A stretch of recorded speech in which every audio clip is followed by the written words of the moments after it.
সিনেমার দর্শকের উপর ভিত্তি করে তারা হলটা বাড়াবে, এটাই স্বাভাবিক। কারণ অনেকগুলো সিনেমা ঈদে আসছে, সবাইকে জায়গা দিতে হবে একটু একটু করে।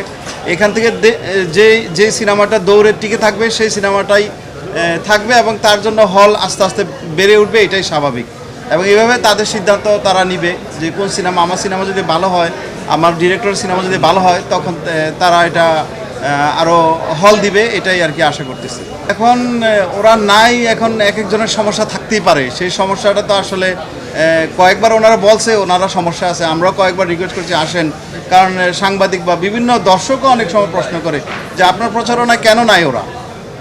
তো এখন এটার জবাব দিয়ে আসলে ওনারা করলে বেটার হয়। কারণ ওনারা এমন না যে ওনারা পয়সা কম নিছে, হ্যাঁ, এমন না যে ওনারা পয়সা কম নিছে বা মানে আমি কোনো ধরনের কোনো সমস্যা করছি। এখন ওনারা যদি ব্যক্তিগত কারণ বা শারীরিক কারণে না আসে, সেটা ওনাদেরই বক্তব্য দিয়ে বলা উচিত। আমার পক্ষ থেকে কোনো ধরনের কোনো সমস্যা নাই।